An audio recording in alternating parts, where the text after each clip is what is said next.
This program is supported in part by Mass Humanities, improving civic life in Massachusetts through grant-making and public programs since 1975. Since the last time, much lighter. This feels like something you could actually spend, I don't know, maybe 10, 20 minutes poking people with.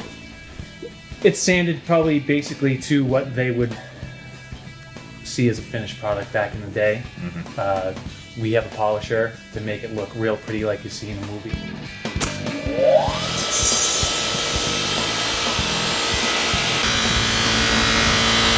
just gonna do it.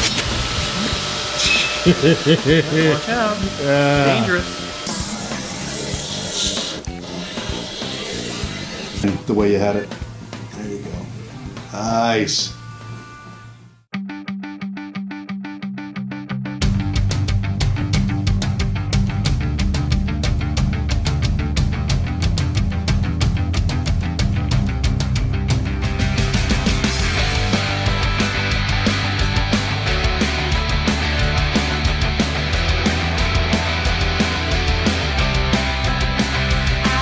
Why are we here in New York, Andy?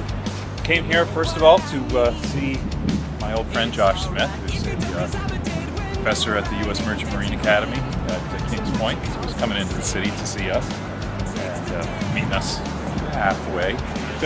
So here we go. Josh Smith, this is Josh. Matt Griffin. Matt, pleasure to meet you, bud. Alex Jones.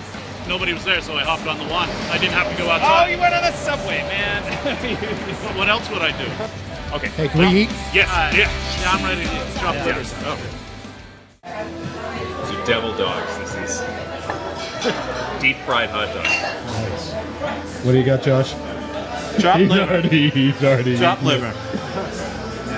And I got the typical New York City deli sandwich. That's a Moundo meat. Yeah. Moundo meat. Yeah. What do you got? The Brooklyn Special. Okay, what is it? A roast beef sandwich, onions and gravy. And a bloody buddy.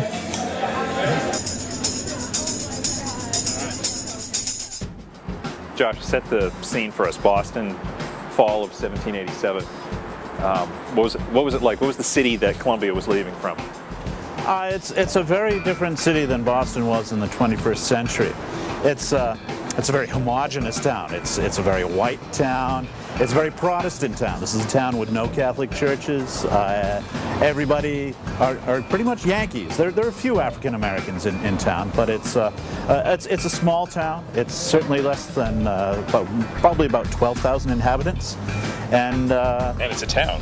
And it's a town. It still has selectmen. It doesn't even have a mayor. It's still ruled like any other. It's a really big New England town. What were the different roles that were on board? Well, captain back then is very often times called master, really master under God, the one who has all the control of the vessel and is ultimately responsible, but is actually not standing watches probably. That is left to the more junior officers, the mates, and these are the guys who do the navigation, who stand on the quarterdeck in all weathers and make sure that the crew is doing their jobs.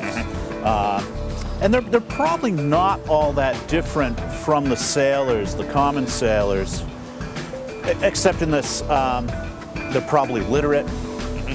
They can work with figures a little bit, and hopefully they can navigate.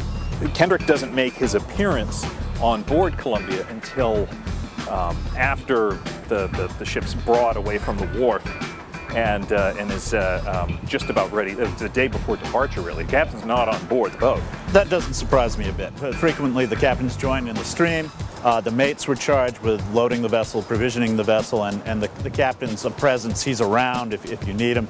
But really it's the mates doing the heavy lifting. And of course, that vessel, when it leaves port, is what they call all a who. There's going to be stuff stacked on deck.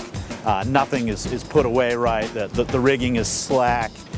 It's going to take a lot of fine tuning to get everything stowed away, to get the running rigging where it should be. So there's a lot of work to be done on that vessel when he steps foot on it. And the sailors are probably going to be hungover.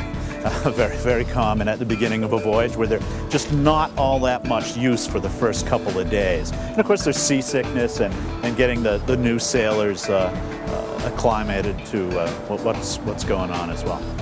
Cape Verde, it's their first stop along the way. They take 42 days from the time they leave Boston Harbor. I think they're fine feeling their way across. There aren't a lot of written manuals or oceanographers, cartographers, people studying this stuff. They don't know what the prevailing wind patterns are necessarily. So they're guessing. Maybe somebody had been to Cape Verde before and said, gee, this is a great place to pick up anti-scorbutics, or maybe you can pick up a wind that was going to hook them south and west and get them around the Cape. But it's not clear to me why they chose that, because I guess really they had to rendezvous again, because the chances of those two ships sticking together all the way across the ocean are pretty slim. So they'd probably say, meet me at the Cape Verde Islands and at San Diego or wherever. And so it's sort of like how we met here in New York City. Well, that's pretty much it. We came here to New York mostly to be able to go to this building over here. John Pintard was the one New Yorker out of the backers of the Columbia expedition, the owners. And he had inherited a bit of money and was looking to invest it post-war. Later on, he went into great fame for founding the New York Historical Society. So if this is his home, we're going to check it out. And if he was born in 1759, in 1787 he was 28 years old. Okay. Well, that book that we were looking at down in the library, if we could just get a photocopy of that. So, John Pintard had been orphaned at a young age. He was raised by his uncle, Louis Pintard, a merchant. And so he got into the business of his uncle, made a bit of a fortune himself, and invested that at the age of 28 in the Columbia expedition.